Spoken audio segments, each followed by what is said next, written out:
देखिए, interview board का उद्देश्य है आपके व्यक्तित्व को समझना, जानना, और आपके व्यक्तित्व को समझने के लिए उनके पास कुछ तरीके हैं।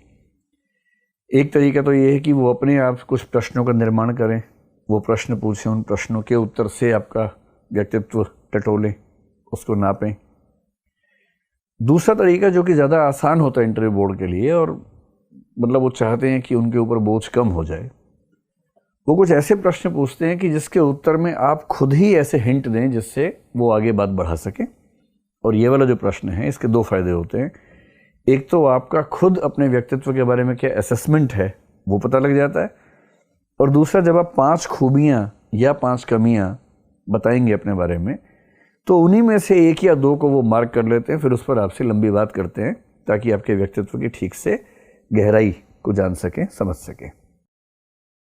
तो इन प्रश्नों में क्या क्या हमें सावधानियां बरतनी चाहिए, क्या कम इसमें गलतियां हो सकती हैं जिनको हम ध्यान रखें, थोड़ा सा देख लेते हैं। पहली बात हमने डिस्कस कर ली कि ये प्रश्न पूछे जाने की वजह क्या है। दूसरी बात कि इसको किस अप्रोच से हम टैकल करें इस प्रश्न को। मेरा अपना अनुभव ये है बहुत सारे मॉक इंटरव्यूज़ का कि जब हम अपनी कमियां बताते हैं तो कई बार कुछ ऐसी कमियां बोल बैठते हैं जो इंटरव्यू में कम से कम आपके बारे में अच्छा परसेप्शन नहीं बनाती। खूबियां बताते हैं, स्ट्रेंथ बताते हैं, तो ऐसी स्ट्रेंथ कई बार बोल बैठते हैं जिससे लगता है कि हम मनुष्य नहीं है, देवता हैं, और हमारा अवतार किसी खास पर्पस के लिए ज़मीन पर हुआ है। तो खुद को इतना महान मत बताइए इंटरव्यू बोर्ड में कि मेंबर्स को डाइजेस्ट ना हो। खुद को अपनी कमज़ोरियां बताते समय इतना ख़राब मत बताइए कि मेंबर्स को ये लगने लगे कि ऐसे व्यक्ति को हम सिलेक्ट क्यों करें। तो सवाल है कि ऐसे प्रश्न का उत्तर देने में क्या रेंज हो हमारी, किस तरह की अच्छाइयाँ, किस तरह की बुराइयाँ हम सोचें। तो इस पर हम थोड़ी सी बात कर लेते हैं कि 5 खूबियाँ क्या हो, 5 कमियाँ क्या हो। अच्छा, ये भी है कि जब वो 5 कहेंगे तो इसका मतलब ये नहीं कि 5 सुनेंगे भी। वो कहेंगे 5 खूबियाँ बताइए। हो सकता है कि आप जैसे ही 1 बोलें या 2 बोलें, दूसरे वाली ही मान लीजिए उनको अपीलिंग लग गई, तो हो सकता है कि वो उसके बाद आपसे ना सुने और उस दूसरी पर ही बात करना शुरू करें, और बात करते करते बहुत दूर तक आपको ले जाए। तो आप जो भी बोलें ठोस बोलें। आप 5 के बदले अगर 3 बता के चुप हो जाएं कि सर मैं और नहीं सोच पा रहा हूँ, या मैडम मैं और नहीं सोच पा रहा हूँ, तो कोई दिक्कत नहीं है। हो सकता है वो आपको एनकरेज करेंगे, नहीं थोड़ा और सोच के बताइए, थोड़ा और याद करके बताइए, तो बता दीजिए।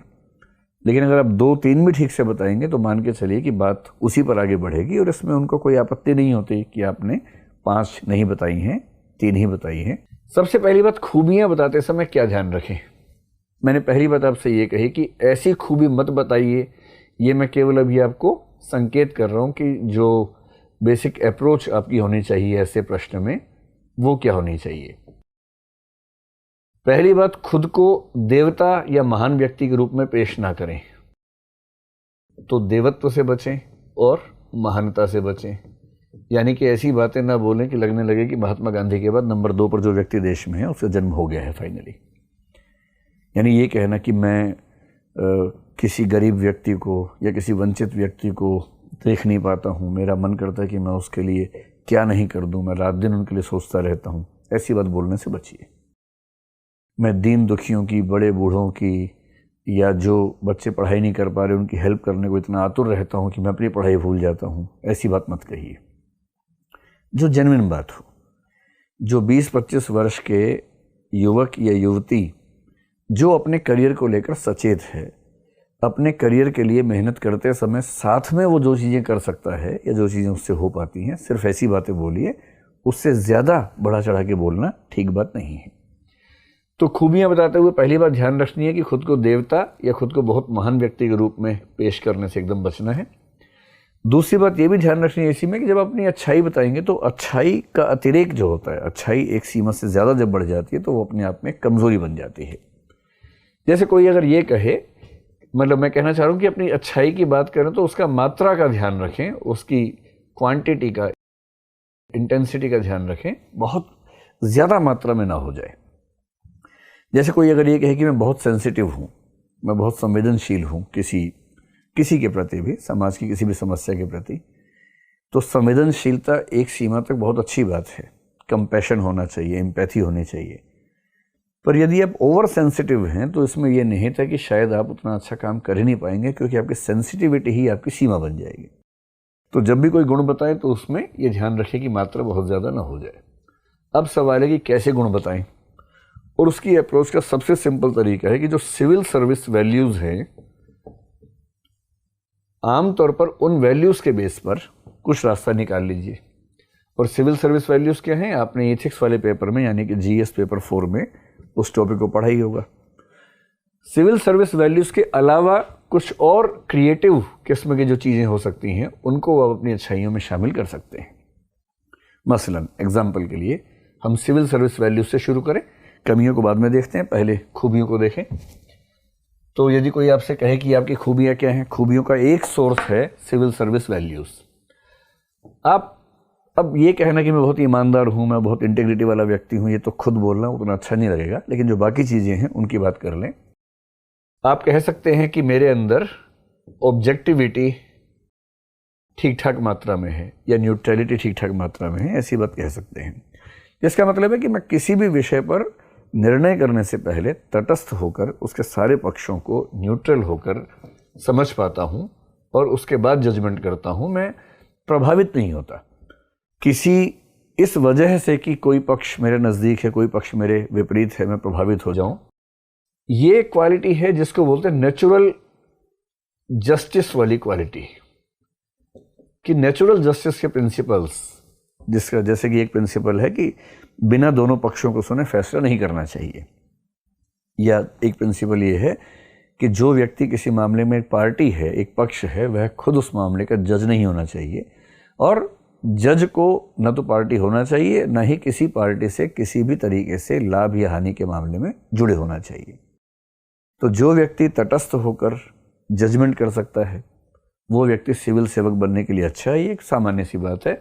आप इसी बात को आगे जोड़ के बोल सकते हैं कि मेरी डिसीजन मेकिंग की जो एबिलिटी है वो अच्छी है। डिसीजन मेकिंग की एबिलिटी में दो ही चीज़ें होती हैं। पहली चीज़ होती है कि आप क्विक डिसीजन मेकिंग कर पाते हैं या नहीं। तो आप कहिए कि मैं डिसीजन मेकिंग में बहुत ज़्यादा समय नहीं लेता हूँ, मैं उपलब्ध समय में डिसीजन मेकिंग करने में सक्षम रहता हूँ। और डिसीजन मेकिंग का दूसरा पक्ष यही होता है कि आप कितना तटस्थ होकर, ऑब्जेक्टिव होकर सही डिसीजन ले पाते हैं। तो क्विक होना और सही निर्णय करना, ये दोनों क्षमताएं आपकी हैं। ये सारी की सारी बातें एक गुण के रूप में या दो गुणों के रूप में आप कह सकते हैं। एक बात तो ये हो गई। तीसरी बात आप ये कह सकते हैं कि मैं बहुत हार्ड वर्किंग हूँ। बस एक बात का ध्यान रखिएगा कि जितने गुण आप बताएंगे, एक तो जो गुण बताएं और जो अपनी सीमाएं बताएं, उनकी लिस्ट ठीक से बनाइएगा, उनमें कॉन्ट्राडिक्शंस ना हो। जैसे अवगुणों में या कमियों में एक कमी होती है कि मैं बहुत चुस्त नहीं हूँ, मैं थोड़ा सुस्त हूँ, लेजी हूँ। कई लोग ऐसा बोलते हैं। ठीक है, कोई दिक्कत नहीं है बोलने में, लेकिन यदि आप अपने गुणों में हार्ड वर्किंग बता रहे हैं और कमियों में लेजीनेस बता रहे हैं तो कॉन्ट्राडिक्शन है। तो जो लिस्ट आप तैयार करेंगे अपनी शक्तियों की, खूबियों की, और जो लिस्ट तैयार करेंगे अपनी सीमाओं की, वीकनेसेस की, उसमें कॉन्ट्राडिक्शंस ना हो, ये देख लेना आपकी जिम्मेदारी है। उसको ध्यान से देख लीजिएगा। तो आप हार्ड वर्किंग हैं, ये अच्छी बात है, इसको आप पेश कर सकते हैं। और दूसरी बात हमेशा ध्यान रखिए, जो भी गुण या सीमा बताएं, ये मान के चलिए कि जैसे ही आप बोलेंगे वो सवाल पूछेंगे आपसे। आपने कहा कि सर मैं हार्ड वर्किंग हूँ या मैडम मैं हार्ड वर्किंग हूँ, कहेंगे अच्छा एग्जाम्पल दीजिए कि आपने कब हार्ड वर्क किया है। तो हर गुण या सीमा जो आप वहाँ पर बताने वाले हैं उसके कम से कम एक या दो लाइफ एग्जाम्पल्स, अपने ही जीवन के एग्जाम्पल्स सोच के रखिएगा। ऐसे एग्जाम्पल्स आपके जीवन में होंगे ही, नहीं है तो सोच के बना लीजिए, उसको गढ़ लीजिए, क्योंकि हर व्यक्ति के जीवन में ऐसी घटनाएं घटती हैं, ये कोई खास बात नहीं है। लेकिन वहाँ रेडिली अवेलेबल एग्जाम्पल्स आपके पास हो, तुरंत आप जवाब दे सकें, ये ज़रूरी है। वहाँ सोचने का बहुत स्कोप नहीं होता है, पहले से तैयार रखेंगे तो अच्छा होगा। इसके अलावा ये तो एक स्थिति हुई जो आपकी इंटेलेक्चुअल स्टेटस है, objectivity, neutrality, non partisanship, natural justice, decision making ability. ये तो आपका इंटेलेक्ट को शो करने वाली चीज़ें हैं, आईक्यू को शो करती हैं। हार्ड वर्किंग ये शो करता है कि आप बड़े मेहनती हैं, कर्मठ किस्म के इंसान हैं, तो आपके एक्शंस के बारे में है।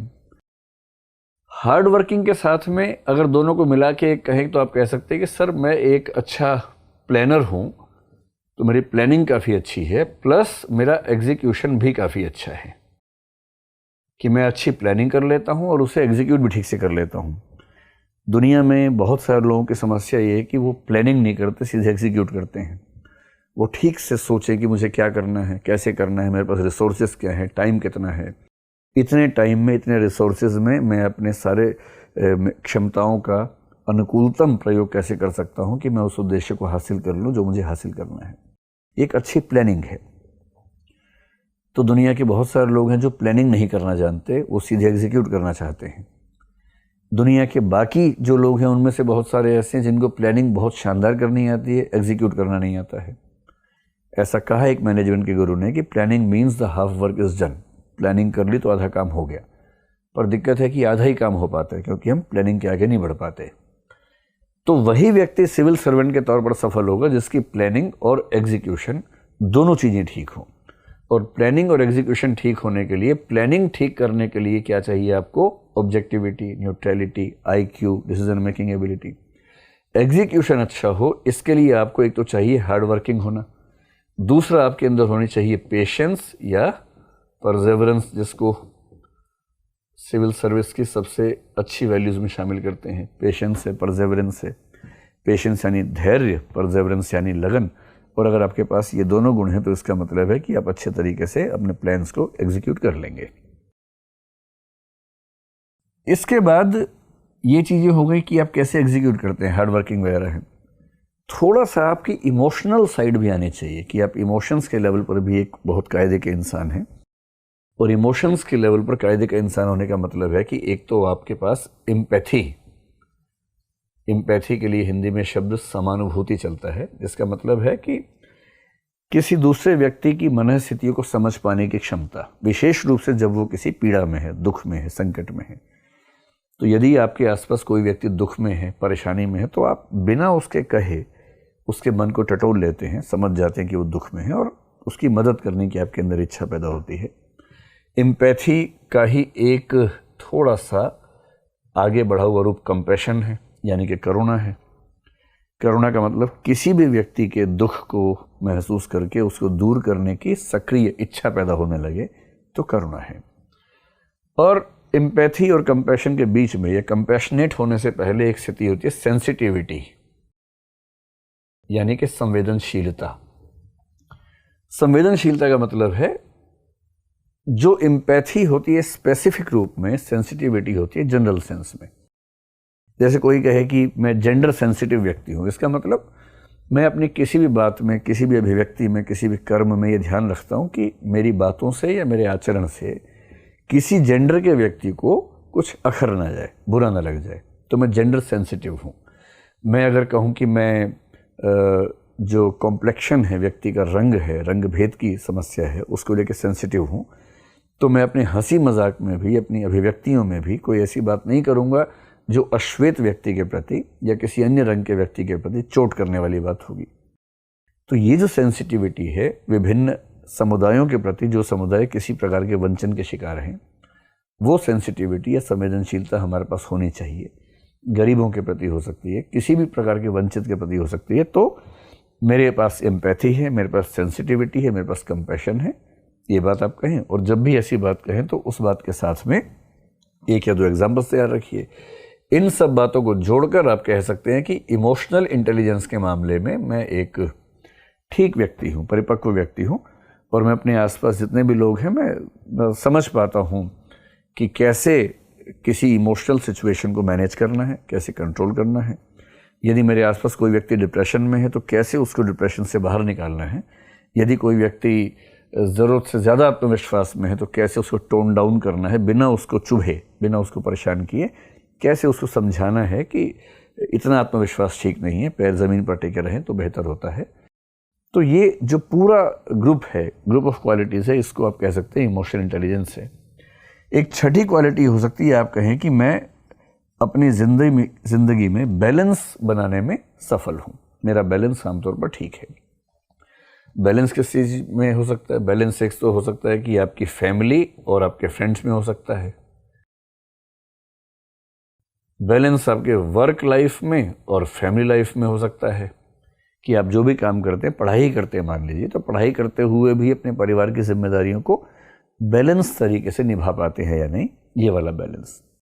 फिर बैलेंस हो सकता है आपके विचारों में, हो सकता है कि एक तरफ आपके कुछ दोस्त हैं जो राइट विंग पॉलिटिक्स में समर्थक हैं, दूसरी तरफ आपके कुछ और दोस्त हैं जो लेफ्ट विंग के समर्थक हैं।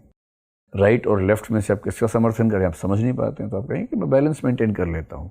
जिसकी जितनी बात मुझे ठीक लगती है मैं उतनी बात स्वीकार करके अपना काम चलाता हूँ। किसी का भी अंधा समर्थन या अंधा विरोध करना मेरे नेचर का हिस्सा नहीं है। एक खूबी जो सिविल सर्वेंट्स की होनी चाहिए वो है कि उनमें लर्निंग कैपेसिटी, सीखने की क्षमता होनी चाहिए। कुछ लोग हवा में उड़ते हैं ये सोचकर कि जितना ज्ञान उनके पास है उतना ज्ञान दुनिया में किसी के पास नहीं है और अब किसी और ज्ञान का स्कोप बचा नहीं उनके पास। ऐसे व्यक्तियों की एक लिमिट होती है, वो उसके आगे बढ़ नहीं पाते हैं। तो किसी भी व्यक्ति को क्विक और एविड लर्नर होना चाहिए कि मेरे भीतर सीखने की बहुत इच्छा रहती है, मैं बहुत ज़्यादा सीखना चाहता हूँ, मैं तेज़ी से सीखता हूँ, नई नई चीज़ सीखता हूँ। और क्विक लर्नर वही होगा जिसके भीतर क्यूरियोसिटी होगी, यानी कि जिज्ञासा होगी। तो मेरे पास जिज्ञासा है, क्यूरियोसिटी है, नई नई चीज़ें सीखना चाहता हूँ। जो भी नई चीज़ें आती हैं, विशेष रूप से अगर आप तकनीक की बात कर देंगे, I am a learner and I wish to learn technology. जो भी नई टेक्नोलॉजी आती है, जिस टेक्नोलॉजी का संबंध मेरे जीवन से हो सकता है या मेरे परिवार के जीवन से हो सकता है या मेरे काम से हो सकता है, मैं उस टेक्नोलॉजी को देखकर बचने का प्रयास नहीं करता, बल्कि मैं उसको सीखने की इच्छा रखता हूँ।